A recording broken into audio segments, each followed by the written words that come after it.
What's going on, everybody? It's TJ Daly with Machine Gun Mission Track Club, and I'm going to take a couple minutes of your time today to showcase Smashrun and show you why this is my absolute go-to platform when it comes to data analytics and looking at my data. This is where I go whenever I want to look at my historical performance, whenever I want to look for trends, whenever I want to see where I've been and where I could potentially go. So what you're looking at right here is my overall running report on Smashrun. This is my all-time. These are my all-time statistics. Now, you can see this particular report also at a monthly level or a yearly level. But this is my overall. You can see all my miles run, my average pace, longest run, the day I run the most, the day I run the least, how often I run, or how far I run on those days. On average, trailing 365 miles, longest break, longest streak, and then you have a couple more things. One is this beautiful set of icons here. This shows you by week how many miles you've run. And you can really easily identify if you're on a streak, and maybe it's something you didn't even know you were on and you want to keep that going. You can see I did it a couple times in 2020 with 60-mile weeks. Then you look down below that, and then you've got your personal records. Again, these are your all-time personal records. You can see your yearly personal records or your monthly personal records. One thing to note here is that you do in Smashrun have to run the specific distance. I know a lot of you are used to Strava. You go out and you run a 3-miler, and your fastest mile was your second mile, and it pulls that out for you and says, hey, you just ran your fastest mile. It does not work the same way in Smashrun. So if you go out and you run your fastest 10K ever and your fastest 5K was inside of that 10K, it will not show up here. You have to actually go out and run that 5K itself. One of the very few things that may rub people the wrong way, but everything else on this platform is absolutely amazing. So that's your overall running report. Again, like I said, you can dive in and see it yearly, same statistics, same little map there, and then monthly. Now, what you might notice here, here's your days run, right? Here's the days you've run, you've missed. You see a star, that's something that I denoted as a race, and I'll show you where we can do that as we click in to a specific run. So let's click into my run yesterday morning. So you can see it gives you all the standard information you normally see from a platform, right? So your distance, your time, your pace, you got your average speed, your calories, your cadence, your heart rate, but there are a few other unique things here. On the right-hand side, you'll see your notables, right? Those are your run statistics or features, right? So you've got your fastest 6-miler in a year and all of these other things that are related to this particular run. And then below that, you've got your all-time rank of these runs, right? So here are my fastest 6-mile runs ever from 2007 until today. My fastest 6-mile runs of all time. There are 2 or 3 other little things that I think it's important to take a look at. Number one is SPI. That is the Smashrun Performance Index. So they use that to determine your performance. You see right here, based on me running a 7:01 6-mile run, 7:01 pace 6-mile run, here's some of my estimated finish times. Okay? Half marathon. Now, I can look at this and I know, hey, this was a workout. I had a warm up. I had a cool down in here. So I don't know if this is a good run for Smashrun to use as a predictor. But maybe I want to see what kind of shape was I in here in 2018. I'll click on that run. Now let's look at my predictor. Right? This looks like a pretty steady run. Doesn't look like I had any warm up or cool down.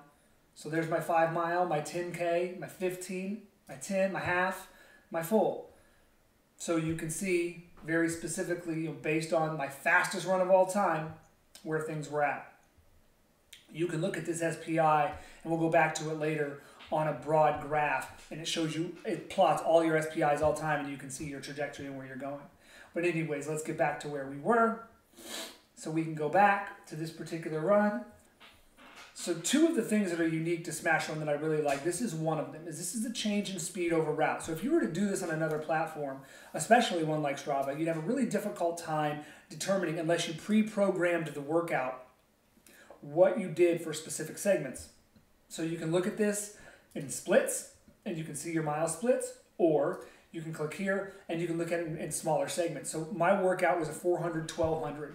I have 400. My goal was to keep it between 445 or 545 and 555, and then the 1200 between 620 and 630. So I can select just this small portion. I can see, all right, there's my 0.2. Obviously 400 is 0.24. So I did about 556 for that, right? And then I can see my next portion. There's my 0.7. There's my recovery. I was at 629. This is where I wanted to be.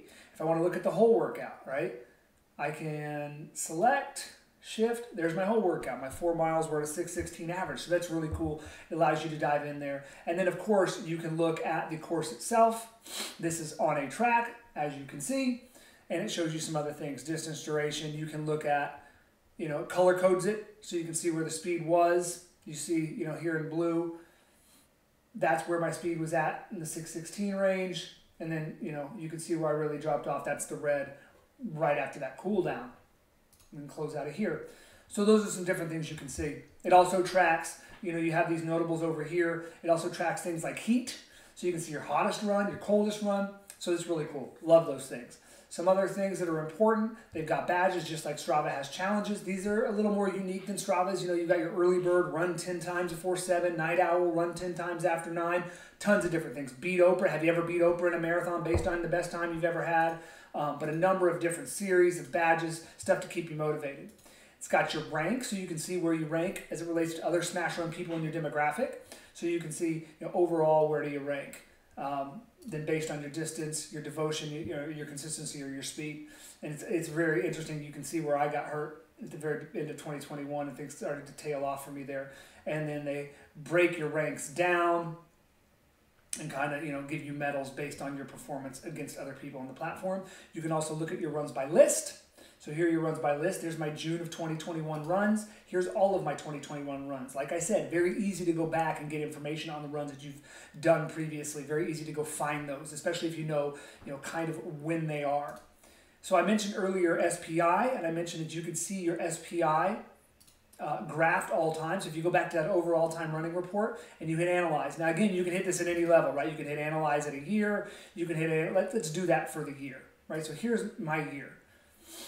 So this is my all time, right? So this is how I've progressed over time. These are all those different SPIs we talked about. You can, if I want to look at my best run, I can click on that and I can go to that particular run and see, what happened, why that was my best run. But if I want to look at my last year, knowing that I got hurt, so we can drag. So let's see here. We'll go to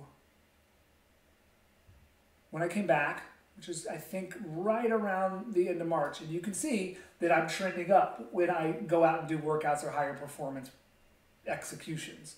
So, I feel good that I'm trending up and feeling better. So that's a really cool feature. But that's about it for Smashrun. One of the other things to show you, if you go into Sync, these are all the different platforms that it works with. You see Garmin, your Strava, Suunto, Polar, Fitbit. So for the most part, you're going to be able to set this up one time, sync all your historical data, and then it will sync everything else for you going forward. Really cool platform. I highly recommend it. I love it. I'm in there quite often looking at things. It's just interesting to me. So if you're a data person, if you want to look at your data a different way, highly recommend Smashrun. Click my link below and sign up. Thank you guys for your time. Hope you enjoy the platform.